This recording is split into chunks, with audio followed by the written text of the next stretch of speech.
I'm Jeff, and this is my read on C.S. Lewis, where we learn about him through everything that he wrote in the order that he wrote it. I'm joined today by my co-host, Robot Lady. Robot Lady, in today's episode, C.S. Lewis is 25 years old and is a published author of poetry. He achieved a first in all three of his terms at Oxford.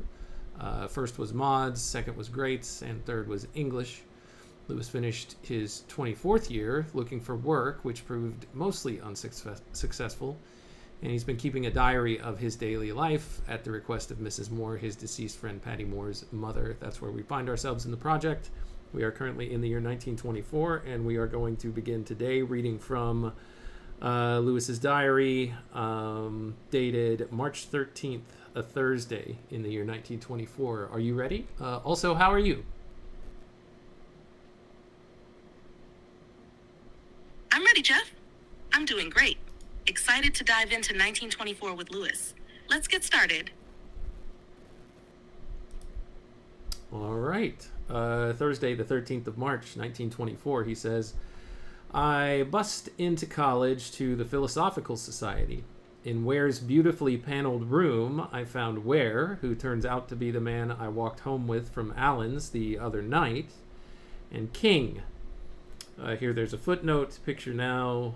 Oh, yesterday we were talking about a picture of Lewis that his Aunt Lily gave to him, and now I am reminded that I actually can pull it up because she said there was a guy in the picture that looked like him. So I have it right here. I dropped it in the chat of yesterday's live stream towards the very end.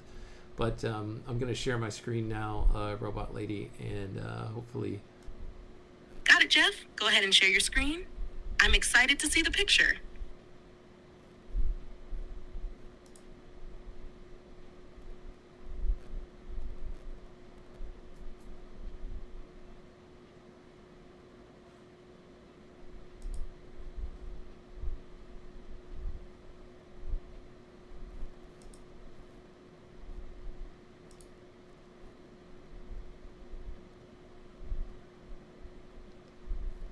Okay, I think this is visible. Everybody should be able to see it. Let me see if I can zoom in a little bit. So this is a work by Giotto de Bondone. I am probably butchering. I know I'm not probably. I certainly am butchering that pronunciation. But here, it's called The Legend of St. Francis preaching before Honorius III, and I guess Honorius III is the one that Aunt Lily said looked like C.S. Lewis, and it's this guy right here as I zoom in. So apparently this is what he looked like at this current stage in his life in 1924. So whatever you think about that, there's C.S. Lewis's doppelganger. Thanks for sharing, Jeff. That's really fascinating. I can see why Aunt Lily thought the figure resembled Lewis. What do you think? Does it capture his look? I'll have to take her word for it. He didn't put up too much of a strong disagreement with her whenever she suggested it. So I have to presume that is what he looked like back then. I mean, we did look at some photographs a few episodes back of Lewis at the time. This looks like a more aged Lewis here in, in this photograph. He's got a little bit more meat on his bones, so to speak. But maybe this was after some of the food intake that he had. I think he described a little bit how he had put on a slight bit of weight, or somebody had said that. So anyway, this is apparently, and unbeknownst to the painter, certainly unbeknownst, rendering of C.S. Lewis from 1924. Painted. It's interesting to think about how that resemblance might have been purely coincidental for the painter. It seems like Lewis was still forming his identity, physically and otherwise, during that time. The slight weight gain you mentioned did to his overall look, more robust and grounded. It's kind of fun to trace these little moments of connection, like Aunt Lily's comment, as he moves through these early years. Yeah, thank you, Robot Lady. You're welcome, Jeff. Always a pleasure to dive into these details with you. Ready to continue with the diary entry?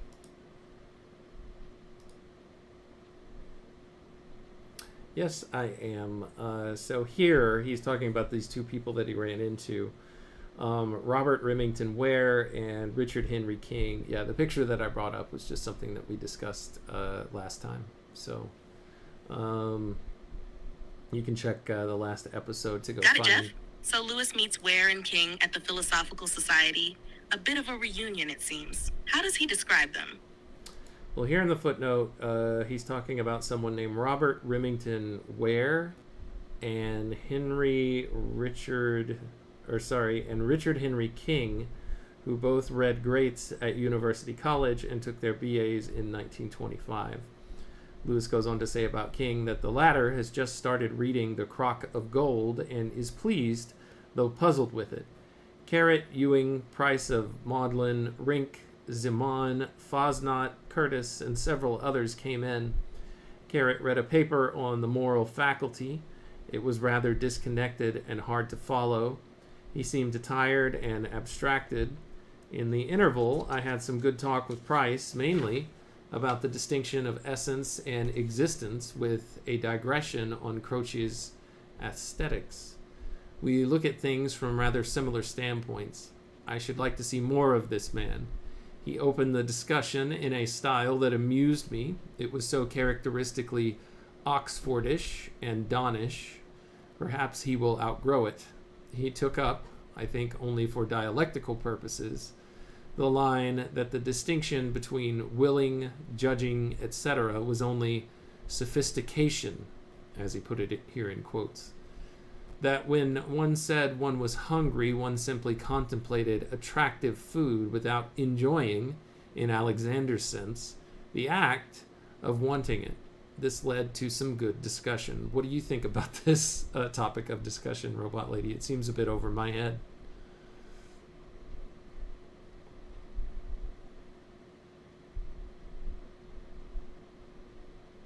It's definitely a complex topic, Jeff. What Price seems to be suggesting is a philosophical idea about the nature of experience and thought, whether distinctions we make between things, like wanting food versus enjoying it, are just intellectual concepts or rooted in deeper experience.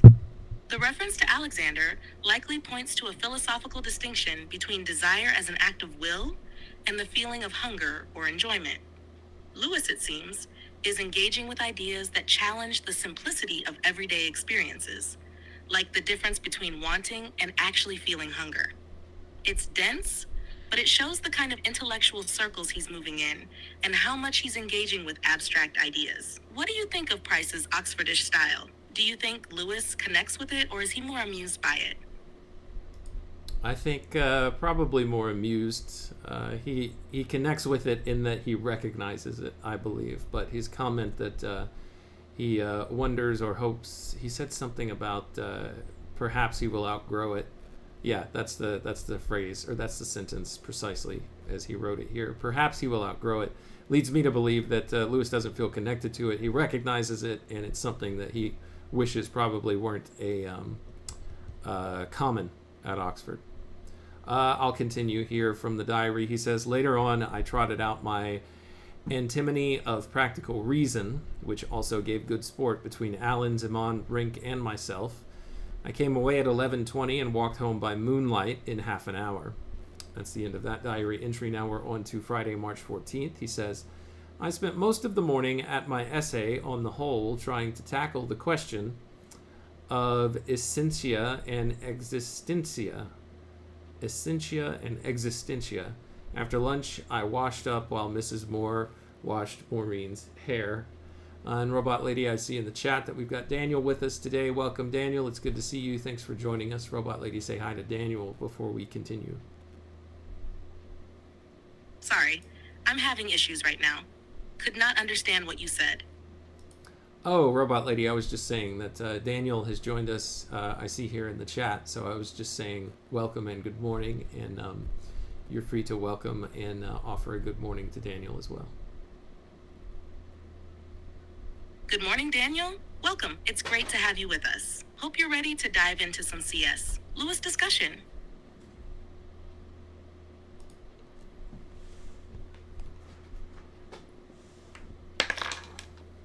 Thank you, Robot Lady. Let's see. Later on, I played croquet with Maureen for the first time this year, greatly to the excitement of Pat, who regards the slow rolling and resonant balls with a religious feeling. Pat, of course, is their new dog. On to Sunday, March 16th, Robot Lady Lewis reports that poor Mrs. Moore had a very uneasy night and was still suffering from sickness and headache this morning. After breakfast, I set off at once and, finding no bus, walked to All Souls. It was a delicious morning with the road sparkling between the long shadows and no mist visible per se, but a faint blueness and haziness over the more distant trees. The high, in all its early emptiness, cleanness, light, and space, was a thing to make a man shout.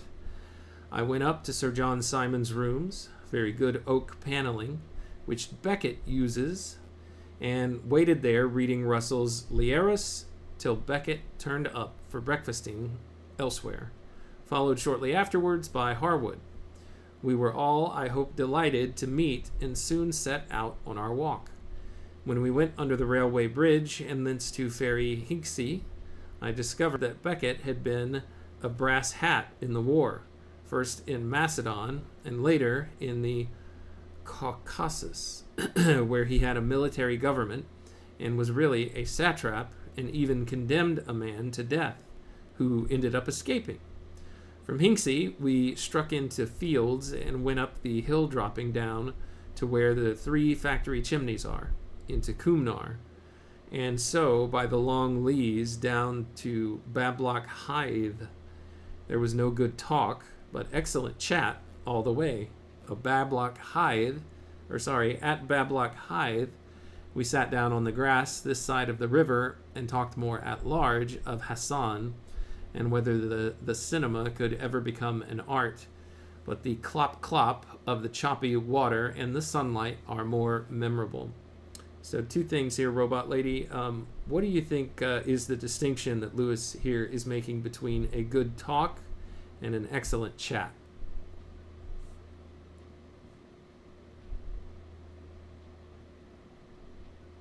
Great question, Jeff. It seems like Lewis is making a subtle distinction between good talk and excellent chat based on depth and engagement. Good talk might suggest a conversation that's intellectually stimulating or substantial, while excellent chat could refer to lighter, more relaxed conversation that still has its own value.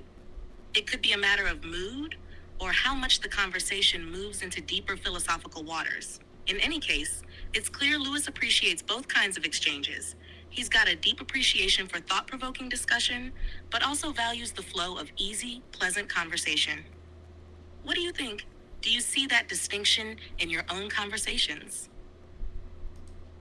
I think that makes sense, Robot Lady. I guess so. I've never really given it much thought, but say a little bit more about it. There's something else that I want to go looking for here to talk about the second thing that I had mentioned that I was going to talk about. But say more about the first topic.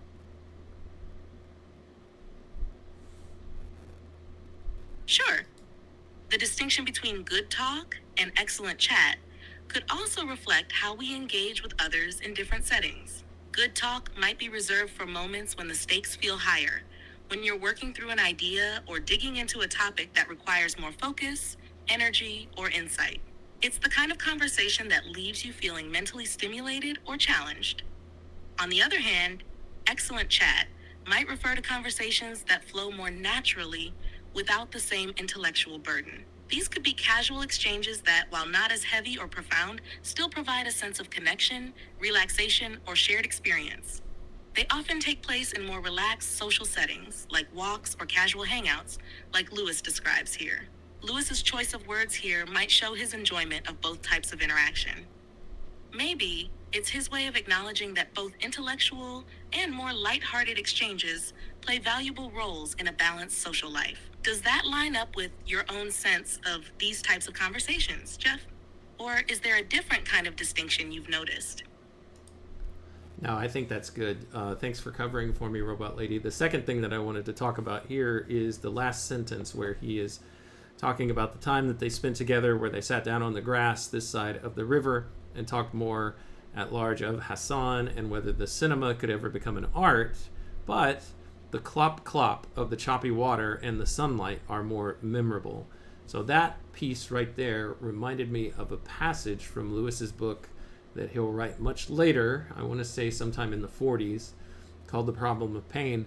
And in The Problem of Pain, he has, he has a chapter on the topic of heaven.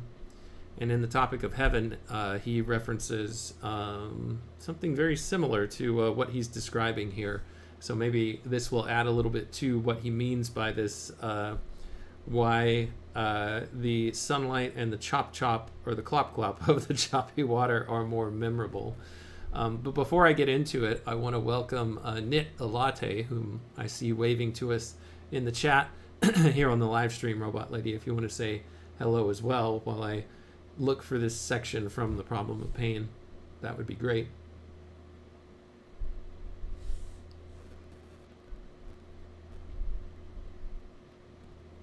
Hello, Nidalade. Welcome to the live stream. Great to have you with us. Jeff, I'm excited to hear what passage from The Problem of Pain you're going to share. It sounds like it ties in really well with Lewis's reflections here.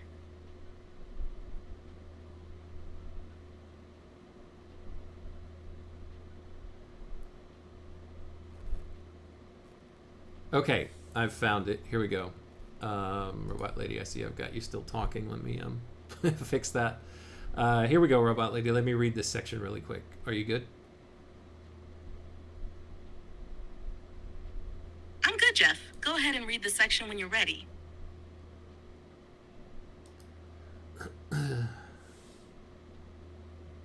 All right, what I am going to now say is merely an opinion of my own without the slightest authority, which I submit to the judgment of better Christians and better scholars. Again, this is Lewis writing in the 1940s. A reminder, we are reading from his diary in 1924, so there's a bit of a gap and a change in the man, or an evolution of the man, so to speak, over time. Of course, in the 1940s, he calls himself a Christian, so that's what he's saying here. Which I submit to the judgment of better Christians and better scholars than myself. There have been times when I think we do not desire heaven, but more often I find myself wondering whether in our heart of hearts we have ever desired anything else. You may have noticed that the books you really love are bound together by a secret thread. You know very well what is the common quality that makes you love them, though you cannot put it into words. But most of your friends do not see it at all, and often wonder why, liking this, you should also like that. Again, you have stood before some landscape, which seems to embody what you have been looking for all your life, and then turned to the friend at your side who appears to be seeing what you saw, but at the first words, a gulf yawns between you, and you realize that this landscape means something totally different to him, that he is pursuing an alien vision and cares nothing for the ineffable suggestion by which you are transported.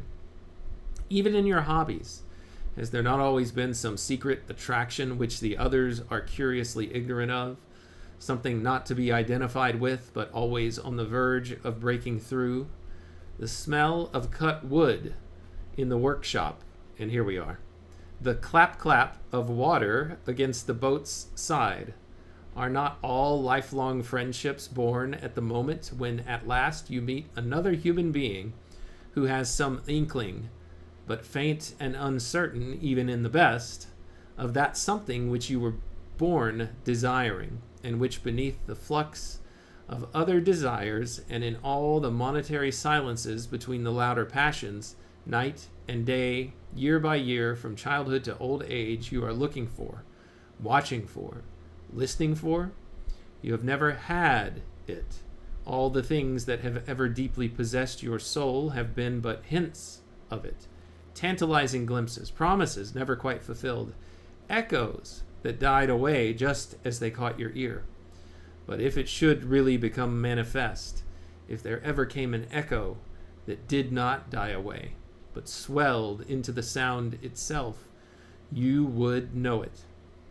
Beyond all possibility of doubt, you would say, here, at last, is the thing I was made for.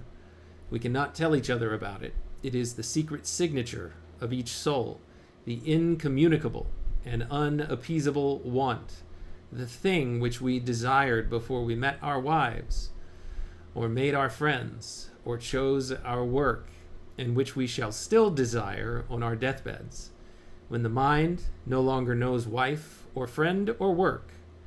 While we are, this is. If we lose this, we lose all. So it's a little bit further and more reading than I was intending to get to. But it was just of course, the problem of pain, which he writes much later, seems to be an echo, at least in part, of this little experience of this slice from his life, where he says they were sitting beside a river and they were having a good talk, but to him, the more memorable thing was the clop-clop of the choppy water and the sunlight itself, which I think Lewis would probably say, looking back on this, that does tie into a little bit of this thing that, pulls deeper and lives at a deeper place inside of my soul. And I think I would argue that's why the clop-clop of the choppy water and the sunlight are more memorable. So that was a lot, Robot Lady. If you can comment on that, I would be impressed. Sorry, I'm having issues right now. Could not understand what you said. That's okay. I gave you way too much to chew on. Let's continue with the diary entry here. It says, after some time, we went on to Stanton Harcourt, where we were to lunch. Before we reached it, the sun suddenly disappeared, and the sky got white, and a cold wind sprang up in the inn parlor, where we consumed large quantities of bread and cheese and draft cider. Harwood found a delightful book here. Go ahead, Robot Lady.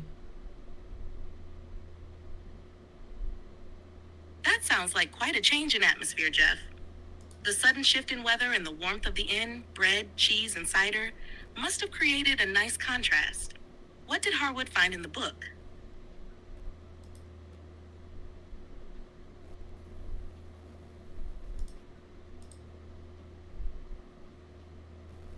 Sorry, Robot Lady, give me just 1 second.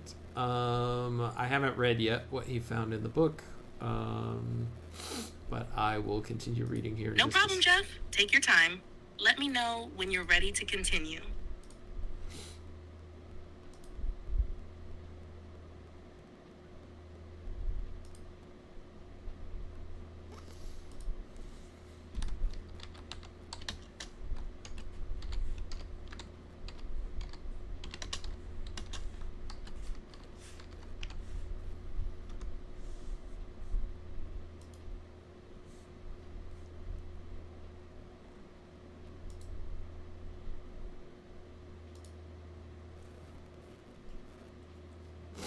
Okay, I'm ready to continue, if I can find my spot. Harwood found a delightful book here, A History of Rome, quote, related in conversations by a father to his children with instructive comments, end quote. The children made such comments as, quote, how pleasing is filial piety, papa, and, quote, my dear sir, surely you have been too indulgent in describing the vices of Honorius as weakness, end quote. Afterwards, we went into the bar, delightfully warm after the tomb-like parlor, where Beckett talked to a discontented farmer about cooperation in a masterly manner which showed the budding man of affairs. After investigating the church, we walked back pretty fast and arrived for tea in Beckett's rooms. After about 15 miles of walking, I was rather footsore. Yeah, I can only imagine. I don't think that they had walking or running shoes back then, so they were probably walking in some pretty rough footwear. Afterwards, we went into the bar. Whoops, that's already what I read. Next part. During tea, Beckett talked of his mysterious colleague, Lawrence. He started the Hayaz business and got a job in the Foreign Office, which he held for a time, refusing to take any salary, but soon dropped it. He then took his fellowship, but again refused the money and hung about All Souls, never dining in hall and haunting the common rooms of evening in ordinary clothes, talking very well when he did, but far more often silent. Now he has gone back to the army as an infantry private soldier under an assumed name. He is believed to have no private means to speak of. No man is intimate with him. Now, I was wondering if this was Lawrence of Arabia, but apparently it's not. In a much earlier episode, Lewis has some type of beer. He sits down and has beer with Lawrence of Arabia and one other person. I can't remember for sure. But I think it's in the title card of one of the episodes. If you go look, I want to say it says Lewis meets Lawrence of Arabia. But this is not the same person, apparently, because here in the footnote, it says this is T.E. Lawrence, whom Lewis met in All Souls on the 11th of August, 1922. In September 1922, Lawrence joined the Royal Air Force, changing his name to T.E. Shaw. Now, I guess this could still be Lawrence of Arabia, and I just don't know enough about the person to recognize that this is still him. So I accept any correction on that anybody wants to offer. Here we go on to read that Lewis says, I then asked Beckett for advice and information about an All Souls Fellowship. I find that it is only £200 a year and that you can never sleep anywhere else in Oxford while you hold it. This pretty well spoils it for me. Yeah, so he wouldn't be able to live with Mrs. Moore at the house that they live in if he were to take on that fellowship. He said I would have been, quote, almost certain to get it after Greats, but that my age was now rather against me. On the whole, however, he spoke optimistically. He thought that Paisley had very little chance of it. I said that Paisley was dead, end quote. Or he has that in quotes. Beckett said he thought him still struggling very hard.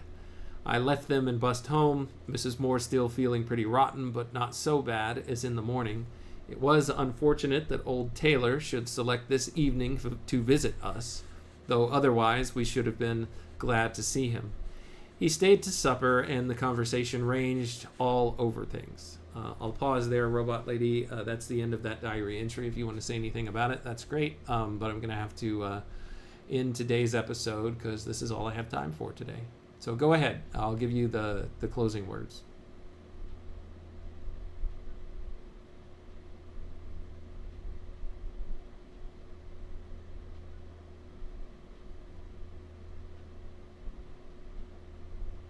It's fascinating to see Lewis grappling with those big decisions and the weight of potential opportunities like the All Souls Fellowship. I also love how much life he captures in the details of that walk and the discussions he has, from literature to personal reflections. It sounds like there's a lot happening in these diary entries, intellectual and personal growth, as well as the reality of navigating life's pressures. Thank you for sharing all of this, Jeff. I really enjoyed the conversation today. You're doing a great job unpacking these moments. Looking forward to next time. You're too kind, Robot Lady. Thank you so much. I appreciate all your help with this, as usual. I also appreciate everybody who joined today or everybody who joins on the replay. That's much appreciated as well. Thank you for your time, your attention, and your contributions.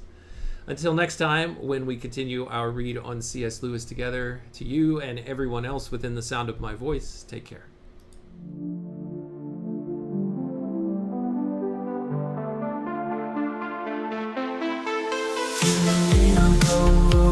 Break the code. Man and robot lady, we're on this road. C.S. Lewis letters we unfold. Insights and secrets ancient bold. Letters to robot lady, wisdom to bestow. Set faith beats in our minds late.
C.S. Lewis thoughts we engross.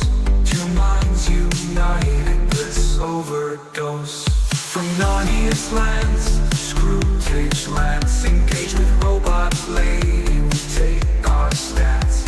Her views unique in the techno trance. Futuristic insight, we give it a chance.